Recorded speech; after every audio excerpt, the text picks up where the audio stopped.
Mari kita lanjutkan ngaji filsafat kita.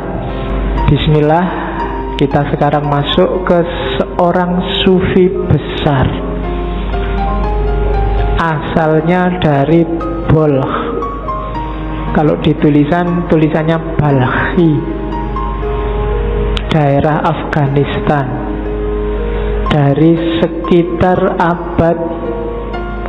awal abad 13. Jalaluddin Rumi ini lahirnya 1207 dan nanti meninggalnya tahun 1273. Kalau dari sisi fikih, Rumi ini Hanafiyah, bukan Syafi'iyah. Kalau dari sisi kalam, Rumi ini Maturidi, Sunni jelas. Jadi di antara sufi besar, kebanggaannya orang Sunni itu Jalaluddin Rumi.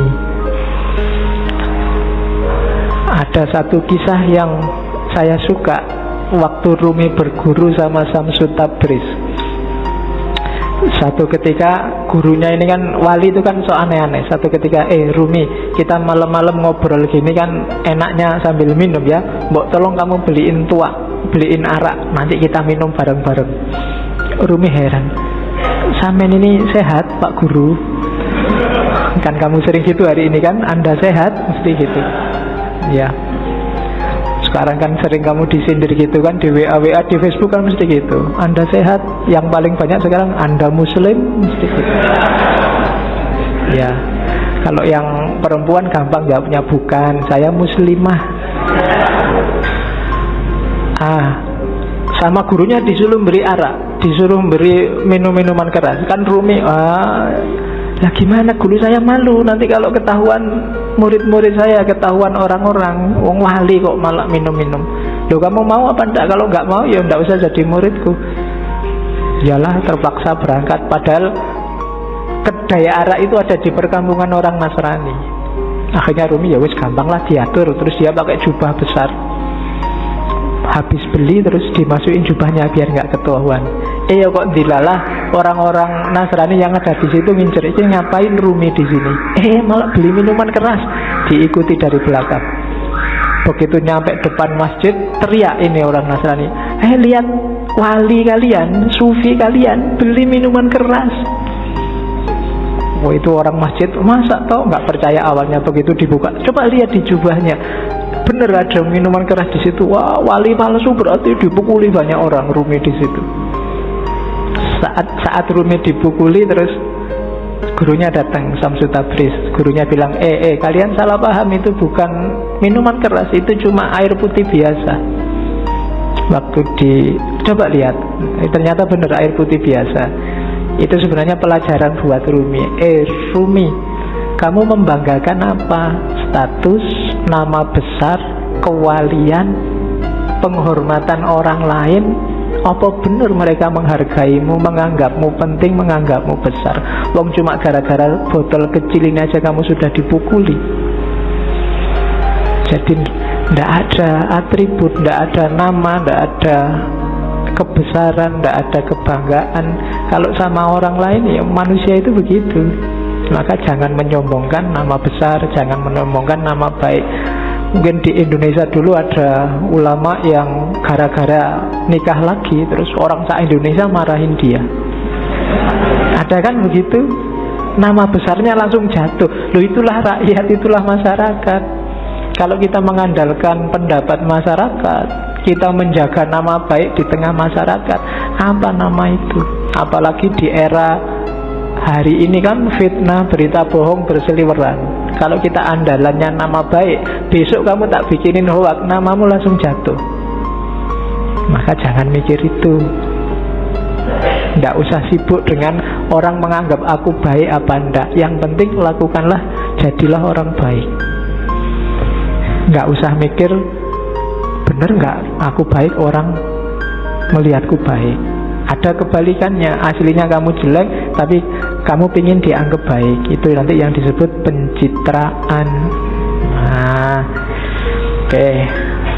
Wong kamu foto aja kan, foto itu kan harusnya nggak menipu, tapi kan kamu cari aplikasi sekiranya wajahmu bisa kelihatan cakep kan gitu. Foto dari depan jelek, dari samping dari samping, kan sering-sering begitu. Oke, bismillah, sekarang kita lihat ya. Punya apa Rumi? Sebentar kita lihat garis besar pikirannya sebelum masuk ke cinta. Gagasan dasarnya hampir semua sufi adalah melampaui yang lahiriah. Itu kalimat-kalimatnya Rumi.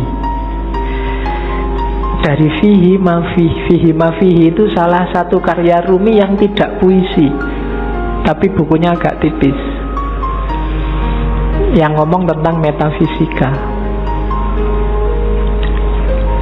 Jadi katanya Rumi, segala sesuatu yang tampak di depan kita bukanlah hakikat yang sesungguhnya. Ini hampir semua sufi bilang begini. Yang lahir itu tidak sejati, yang kelihatan itu tidak asasi. Rumi ngasih contoh. Yang tampak dari bumi adalah debunya, namun di balik debu itu adalah sifat-sifat Tuhan yang mengejawantah. Dimensi dalamnya adalah emas permata, sementara dimensi luarnya adalah sebongkah batu. Jadi ini penekanan sangat serius dari para sufi. Kita jangan ketipu oleh lahiriah, karena yang lebih punya nilai itu adalah yang dibalik lahir. Ya kalau manusia berarti ruhaniyahnya lebih penting. Kalau itu sesuatu berarti esensinya, bukan eksistensinya. Yang ruhaniyah bisa menipu. Bumi itu kelihatannya cuma debu, tapi kalau kamu masuk ke dalam, banyak hal berharga di situ. Ada emas, ada minyak. Banyak juga hal tidak berharga, lebih kotor dari rebu, mungkin kotoran, tapi dia tidak kelihatan, ada di balik yang fisik. Maka jangan ketipu yang fisik. Sehingga katanya Rumi, jangan terikat oleh bentuk, keluarlah dan gapailah makna. Kacamata ini ya kacamata lahirnya, cuma kan lahirnya tidak penting. Yang lebih penting apa? Maknanya. Alat untuk baca. Kalau cuma lahirnya ya cuma kaca sama plastik sama itu. Dia jadi bermakna karena apa? Ada sesuatu yang dikandung di balik yang fisik apa? Dia bisa dipakai untuk baca. Itulah makna. Atau mungkin pas kamu gatel terus dipakai untuk garuk-garuk. Ini kan makna namanya. Kelihatannya tidak penting, tapi dia maknanya apa itu lebih penting. Teh ini misalnya, ini kan minum biar kamu hausnya hilang. Menghilangkan haus itu makna dibalik barang yang warnanya coklat ini. Itu lebih penting. Jadi haus yang hilang itu lebih penting daripada teh yang warnanya coklat ini. Jadi bukan tehnya, kualitas apapun teh misalnya, kok tidak bisa menghilangkan haus, ya kamu tidak nganggap penting, mungkin tidak kamu minum. Bismillah ya, dicoba ya menghilangkan haus benar apa. Oke. Tidak usah dijawab. Kamu nunggu aku ngomong menghilangkan haus apa enggak ya? Ya mesti wae, masuk kamu umur berapa baru paham kalau teh menghilangkan haus. Oke ya, yang terakhir itu bagus. Hati-hati, jangan tertipu. Banyak hal yang kau anggap sebagai penyebab sebenarnya adalah hijab. Ini penting. Banyak hal lahir, yang lahir ya, karena ini ngomong yang lahir sama yang batin. Yang lahiriah, yang kelihatan, kita nganggapnya ini sebab. Baju baju membuat kita ganteng. Kemudian amal baik membuat kita masuk surga. Macam-macam yang lahir-lahir ya. Katanya Rumi, hati-hati, yang kita anggap sebab sering-sering malah jadi hijab. Hijab itu sesuatu yang menghalangi kita, malah menjauhkan kita dari Allah. Banyak hal yang kita anggap, oh gara-gara amalku yang ini loh, sekarang aku jadi tentrem hidupku. Seolah-olah kamu yang bikin hidupmu tentrem dengan kamu beramal. Allah tidak main di situ. Itu yang disebut hijab. Perannya Allah kamu hilangkan. Kamu menjauh dari Allah gara-gara yang kamu anggap sebab tadi. Gara-gara amalku ini sekarang rezekiku berkali lipat. Amalmu itu kan sebab. Itu loh. Kamu nganggap dengan kamu beramal terus Allah ngasih kamu. Jadi kayak kamu bisa merentah Allah. Ini hijab kalau bahasanya Rumi. Bikin kamu malah jauh dari Allah. Seolah-olah kamu yang mengatur ceritanya, padahal bukan. Kan sering ya yang ceramah-ceramah, mari kita sedekah sekian, nanti baliknya sekian. Ya, dompet, mana dompet? Kan mesti gitu. Sering-sering.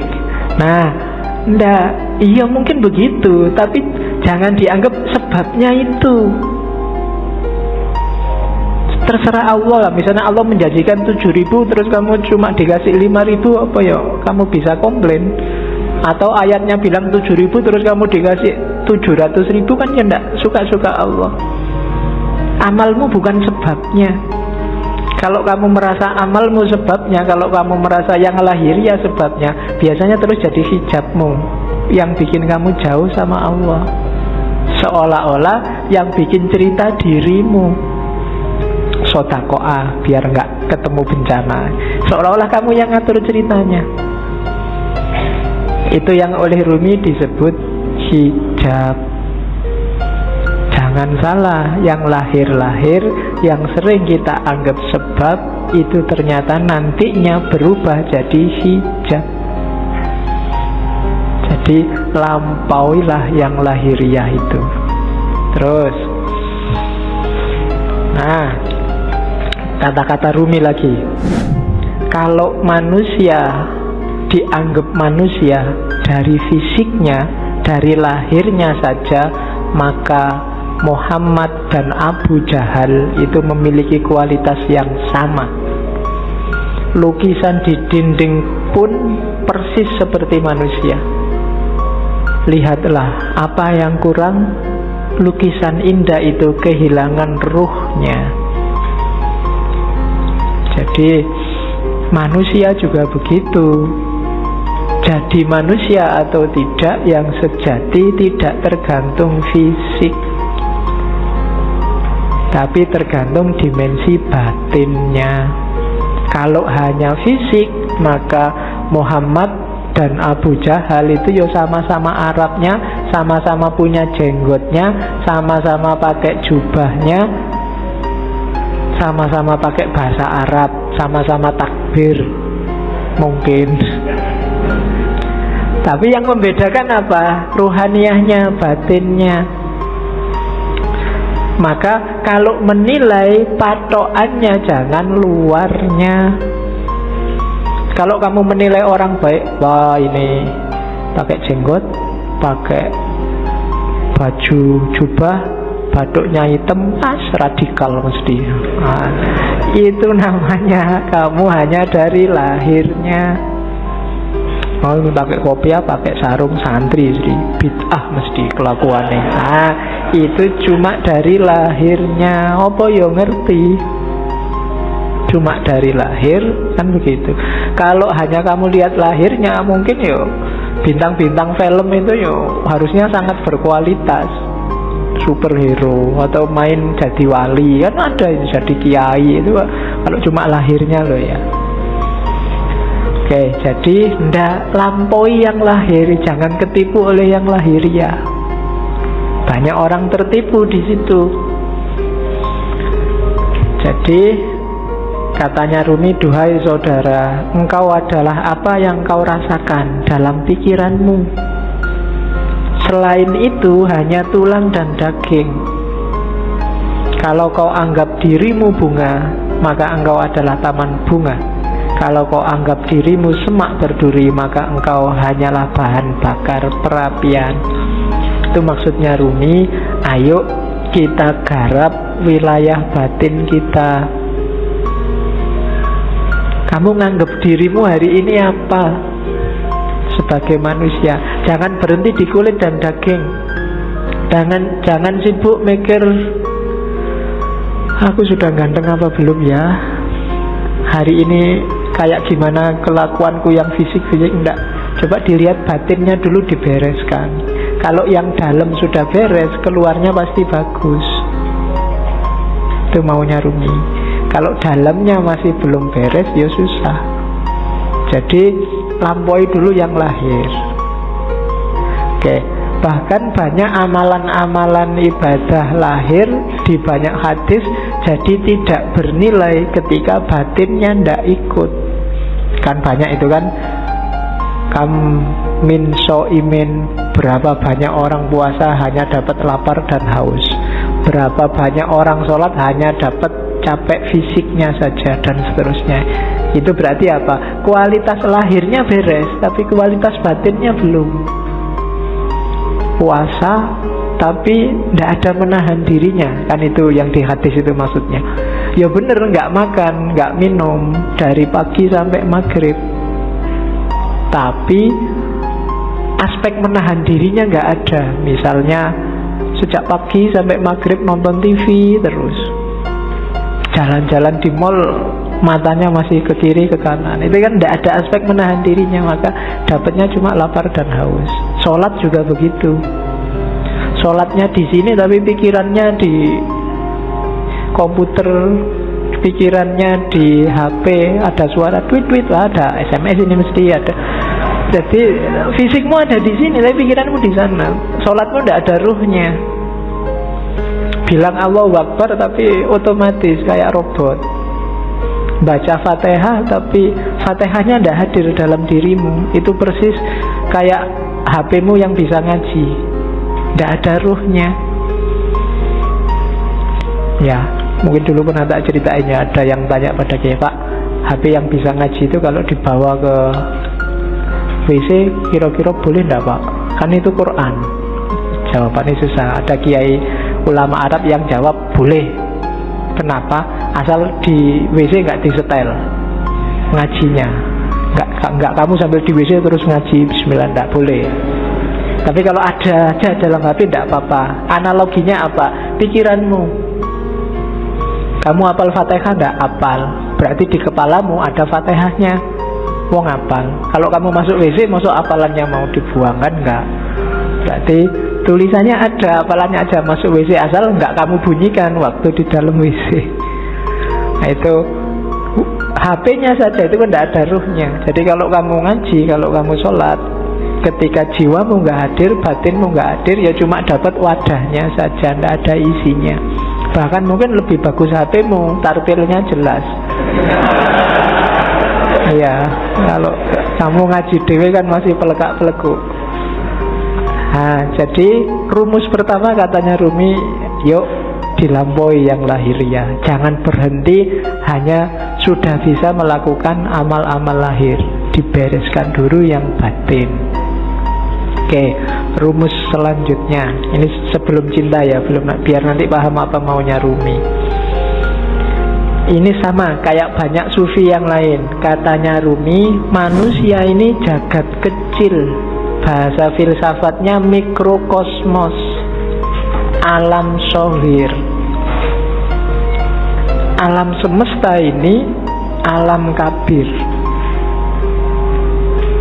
Dalam diri mikrokosmos ada makrokosmos, ada dalam dirimu terkandung semua unsur-unsur alam semesta. Makanya Al-Quran menyuruh lihatlah sekelilingmu dan lihatlah dirimu sendiri. Karena dalam diri kita, apa yang ada di alam dalam diri kita ada dalam bentuk mini. Unsur-unsur alam apa saja itu sebenarnya ada. Mineral kah, air, api, udara, tanah, ada semua dalam diri kita. Jadi kita ini mikrokosmos. Maka pertama-tama pahamilah dirimu, kenali dirimu, lihatlah ke dalam. Nah, kalau sudah paham diri kita, kita akan paham alam semesta. Karena dalam diri kita ada seluruh alam semesta. Kalau kita sudah paham alam semesta, kita akan paham Allah. Karena alam semesta ini manifestasi dari sifat-sifat Allah semuanya, A sampai Z. Makanya ada hadis yang bilang man arofa nafsahu faqad arofa robbahu. Barang siapa kenal dirinya, dia akan kenal Tuhannya. Rumusnya apa? Dalam diri kita ada alam semesta, makrokosmos. Makanya kita disebut mikrokosmos. Begitu kita paham makrokosmos dan mikrokosmos, kita akan paham tentang Tuhan. Kenapa? Karena alam semesta ini isinya adalah manifestasi dari semua sifat-sifat Tuhan. Tuhan yang penyayang, Tuhan yang pemaaf, Tuhan yang teliti, Tuhan yang maha adil, dan seterusnya. Itu kan ada di alam semesta ini. Keadilannya, sayangnya, dan seterusnya itu kan bisa kita lihat di jagat besar, termasuk jagat kecil diri kita sendiri. Betapa telitinya Allah. Misalnya matahari itu kalau lebih dekat 10 cm aja dari bumi, bumi tidak akan kuat, dia akan terbakar dan kalian tidak bisa hidup. Atau dia lebih jauh 10 cm saja, bumi juga tidak akan ada kehidupan, pasti akan beku. Kok matahari bisa pas begitu? Itu ketelitian Allah. Tidak mungkin nggak sengaja. Itu iseng aja Pak, nggak sengaja. Tidak, itu Allah yang teliti. Tubuhmu kan juga teliti. Sikunya pas gini, coba sikunya di sini mungkin kamu ya susah, ya kan? Kenapa yang tumbuh terus rambut ini kok nggak tumbuh terus? Kalau jenggot bisa panjang tapi ini nggak bisa panjang, dan seterusnya. Itu kan ketelitian Allah. Dalam alam zohir dan alam kabir, kamu bisa membaca semua tanda itu dan menemukan Allah dan memahami Allah. Maka man arofa nafsahu faqad arofa robbahu. Jadi manusia sebagai mikrokosmos dan makrokosmos. Maka hakikatnya kita dan alam itu levelnya sama. Jangan mengeksploitasi alam, jangan merusak. Itu apa? Karena ini bagian dari kita, termasuk dengan sesama. Kita dan masyarakat yang lain itu satu. Kita dan alam semesta itu satu. Hanya kita dalam bentuk mini. Oke, saya lanjutkan karena malam ini materinya agak banyak. Ini kalimat yang saya suka dari Rumi. Jangan engkau seperti iblis, hanya melihat air dan lumpur ketika memandang Adam. Lihatlah di balik lumpur beratus-ratus ribu taman yang indah. Kalimat ini menurut saya penting karena orang Indonesia hari ini cara berpikirnya landasannya adalah suudzon, nganggap orang lain jelek, khususnya yang berbeda dengan dirinya. Kalau sudah benci, tidak ada baiknya sedikit pun. Itu disindir oleh Rumi. Orang kayak gini, kayak iblis yang melihat Adam hanya dari sisi air dan lumpurnya, tidak melihat bahwa siapapun itu, kalau manusia, di balik yang fisik yang kelihatan, mungkin yang kurang ajar, yang jahat, yang ada entitas ketuhanan. Ketika di Al-Quran Allah bilang wa nafakha fihi min ruhi, dan kutiupkan dalam diri manusia itu sebagian dari ruhku. Itu kan ya untuk semua manusia, tidak cuma untuk orang baik saja. Ya orang jahat ya ada ruhnya juga, yang bagian dari Allah. Hanya saja di orang-orang yang jahat, yang jelek ini, ruhnya Allah ini terhijab banyak sekali dia, sehingga tidak kelihatan, sehingga gelap. Tapi dia tetap manusia, harus ditolong. Tidak kayak iblis, dilihat jeleknya saja pokoknya. Nah, yang melihat jeleknya saja itu hanya melihat air dan lumpurnya Adam. Padahal Adam itu punya ribuan, ratusan ribu taman yang indah. Manusia itu indah, kehidupan manusia juga indah. Ya kita sendiri yang sok-sok merusak dengan nafsunya tentunya ya. Hari ini kita sering jadi iblis. Kita ya jangan nunjuk orang lain. Biasanya nek wis benci kan terus gak ono api belas. Sejahat apapun orang, pasti ada sisi-sisi tertentu dalam hidupnya yang masih baik. Perampok, pembunuh itu kalau pas dia makan, ya ketika dia makan ini baik, wong dia memelihara jasad titipan Allah dalam dirinya. Waktu dia pulang, misalnya punya anak kecil terus ndulang anaknya, itu ya baik. Mungkin terus dia mandi, menjaga kebersihan, itu kan juga baik. Mungkin di antara hasil curiannya eman-eman ini, sodako sebentar, tetanggaku ada yang tak, iki yo apik meskipun barang colongan itu tadi. Malingnya jelek iya, ngerampoknya jelek, tapi banyak sisi yang baik dalam kehidupannya. Tapi kalau begitu kita benci, yang baik-baik ini nggak kita lihat. Sebaliknya kadang-kadang juga begitu kita suka, yang jelek-jelek nggak kita lihat. Nah, maka yang penting yang pertama, jangan kayak iblis ya, suka benci orang lain. Kalau ada orang tersesat, diingatkan. Kalau dia ngeyel, ya sudah, kan gitu rumusnya. Ada orang mau ke Jakarta kok jalannya ke timur, ya jangan dimarahi, jangan dipisu-pisui, dipukuli, kurang ajar kamu ke Jakarta kok ke timur, kan enggak. Ya mas, Jakarta itu ke barat, sampai kok jalan ke timur, ya suka-suka saya dong. Ya sudah, kan gitu aja. Hari ini kan kamu gitu, ada orang kamu anggap sesat, terus kamu marah-marahi, kamu pukuli, nggak ditunjukkan yang benar gimana. Tunjukkan ya, tugas kita kan cuma tabligh, sampaikan aja. Kalau nggak diterima ya sudah.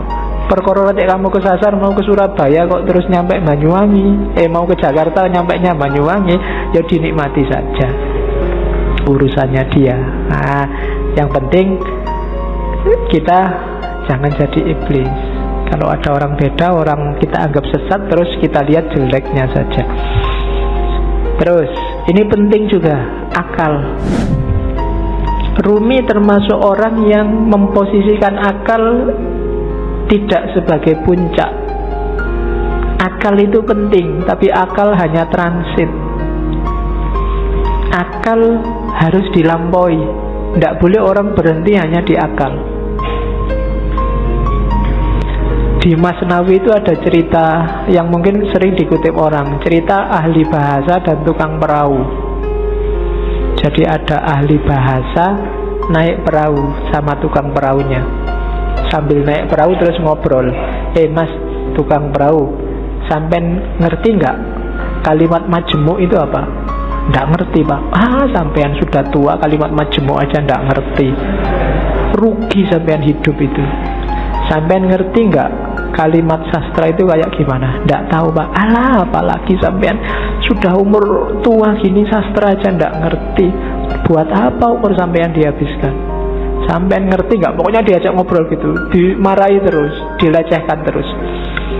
Tiba-tiba terus ada badai, kapalnya mau tenggelam. Katanya yang punya perahu, waduh ini pak, sampean bisa nggak berenang? Nggak bisa. Wah, sampean sampai tua berenang aja nggak bisa, ya wassalam, sampean mati, bye-bye, tak tinggal ya, sudah selesai ya. Nah itu cerita ini terkenal, nanti variasinya macam-macam. Tapi ini Rumi mau nyindir bahwa ya bolehlah ada orang pinter, tapi sepinter-pinternya orang itu kan sesuai bidangnya. Yang pinter filsafat mungkin tidak ngerti sama sekali tentang fikih. Yang pinter fikih mungkin tidak ngerti tentang kalam, yang teknik mungkin tidak ngerti tentang kedokteran.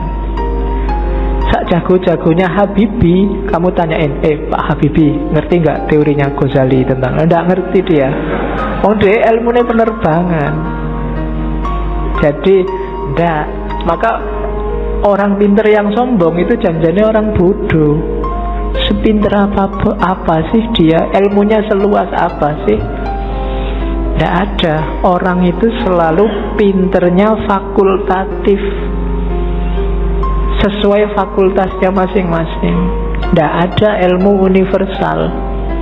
Makanya tidak ada kuliah di universitas, yang ada di fakultas. Universitas cuma mengkoordinir. Kalau digabung dari banyak fakultas, jadilah universitas. Kan logikanya begitu.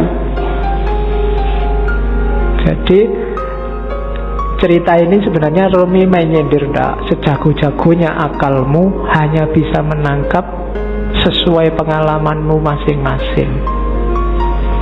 Tidak akan lebih dari itu. Tapi saya ngerti dunia luar angkasa loh Pak. Ya, paling kamu pernah baca buku tentang luar angkasa, kan itu aja. Filsafat saya juga ngerti, matematika juga ngerti. Yang kebetulan kamu ngalami membaca atau ngalami belajar. Yang tidak ya enggak. Sokrates mungkin orang paling pinter, tapi sama istrinya urusan nyambel apa urusan bikin sayur itu tetap menang istrinya. Ya kan? Sepinter apapun Immanuel kan, kalau bannya bocor, kan ada cerita satu ketika Immanuel kan bannya bocor, sadelnya patah. Begitu nyampe di tukang sadel, Immanuel kan pengen nguji yang punya, tukang sadel tolong saya dibikinin sadel yang pakai rumus trigonometri plus 2. Padahal dari tukang sadel tidak bisa saya. Kalau sadel biasa bisa, kalau pakai rumus macam-macam tidak bisa. Ya memang beda ilmunya. Jadi yang pertama catatannya, akal itu tidak segalanya. Kalau kita hanya bersandar pada akal, maka kita bersandar pada batas pengalaman kita sendiri. Karena sejauh apapun ilmu kita, ya sebatas yang pernah kita alami. Ilmunya mahasiswa filsafat pasti beda dengan mahasiswa pendidikan, pasti beda dengan mahasiswa teknik. Itu batasnya akal. Jadi saya bilang tadi, akal hanya transit. Katanya Rumi, akal jasmani, lahiriah ini harus sih, cuma dia bukan tujuan. Dia hanya alat transit kita untuk menggapai yang lebih dalam, lebih tinggi, wilayah ilahiyah.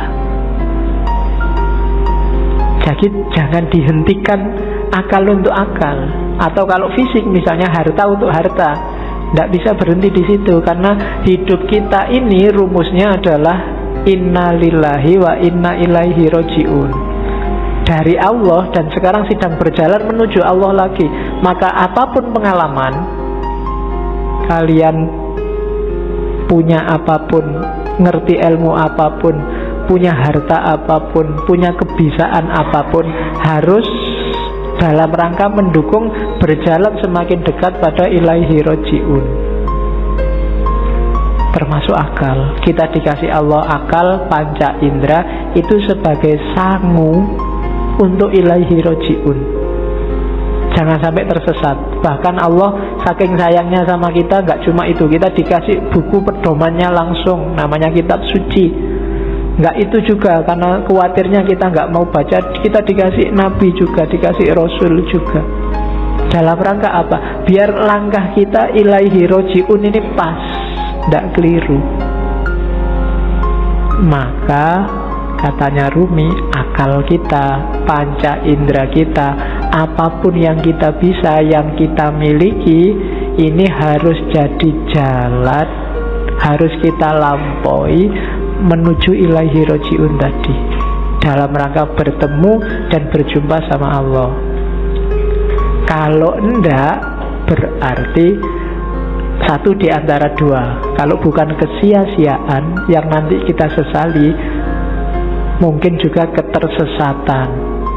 Sia-sia itu tidak ada gunanya kita tuas capek.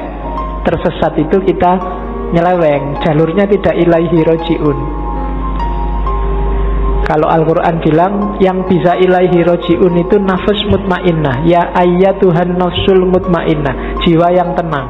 Maka tugas kita di dunia ini bikin nafas kita mutmainnah, biar nanti bisa ilaihi roji'un, bisa kembali dengan mulus, dengan lancar pada Allah.